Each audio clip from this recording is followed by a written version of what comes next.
Welcome to The Explainer. Today, we're diving into the document that kicked off a revolution. I'm talking, of course, about the original 2008 white paper, Bitcoin, a peer-to-peer electronic cash system by the one and only and totally mysterious Satoshi Nakamoto. We're going to break down just how this little 9-page paper changed, well, pretty much everything. All right, so to really get this, we've got to start with the problem Satoshi was trying to fix. See, before Bitcoin, every single time you paid for something online, whether it was a book or, wiring some cash, there was this hidden weakness baked into the whole system. Think about it like this. When you use physical cash, right? You just hand it over. Done deal. It's direct, it's final. But online payments back in 2008? Totally different story. Every single one needed a middleman, a bank basically, to handle things. And that meant transactions could be reversed, there could be disputes. It just wasn't the same thing at all. So the paper points out some huge weaknesses with this trust-based model.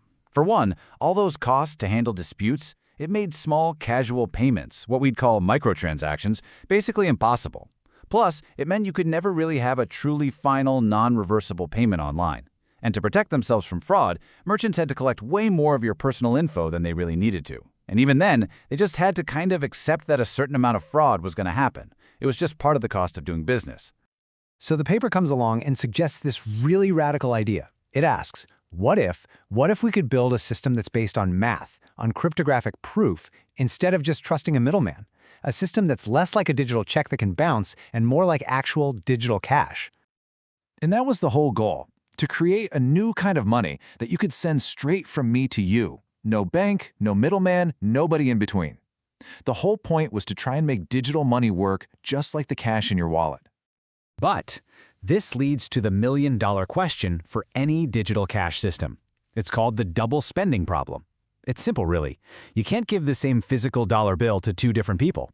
But a digital file, you can copy that 1,000,000 times.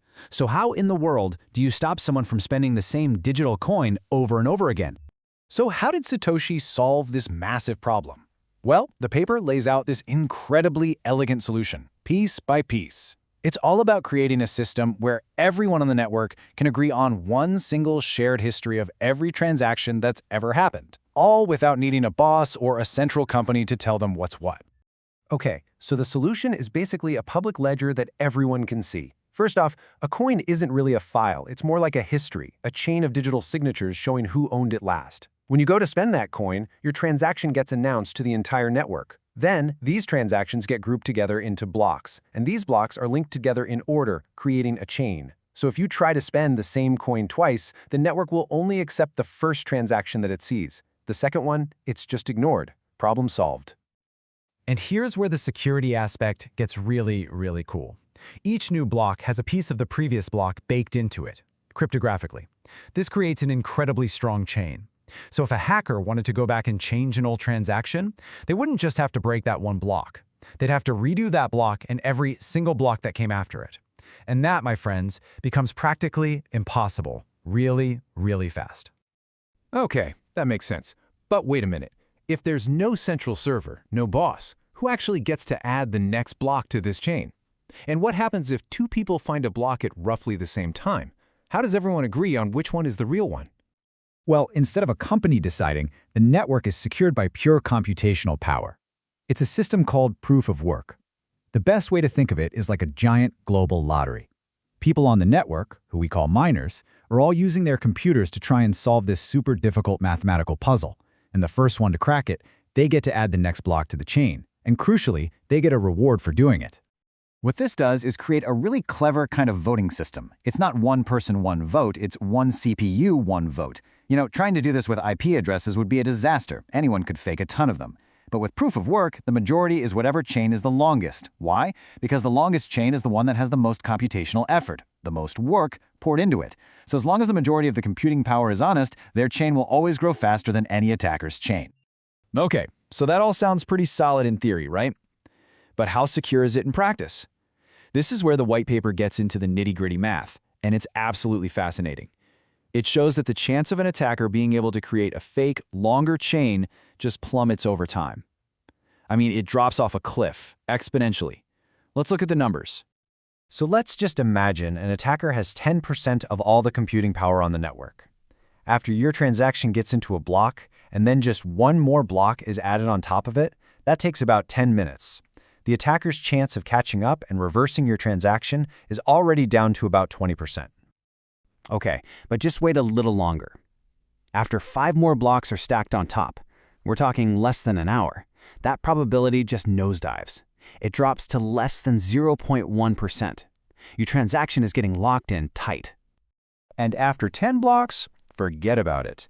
The chances of a reversal are so tiny, they're practically zero. The transaction is, for all practical purposes, permanent. It's computationally irreversible.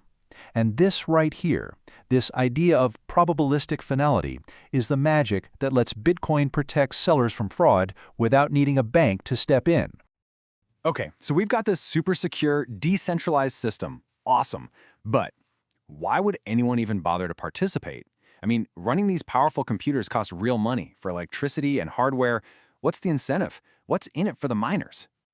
This is another stroke of genius in the paper. The whole system pays for itself with built-in incentives.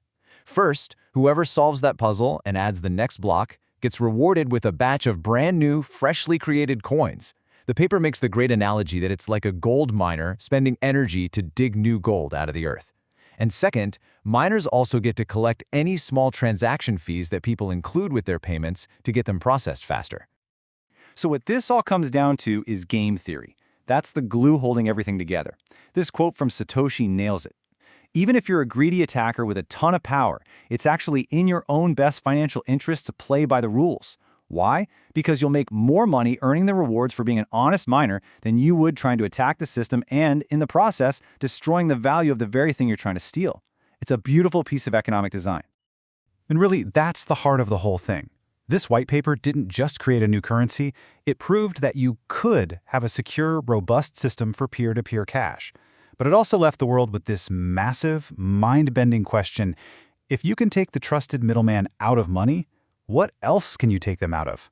What other parts of our world can be rebuilt on this foundation of pure cryptographic trust?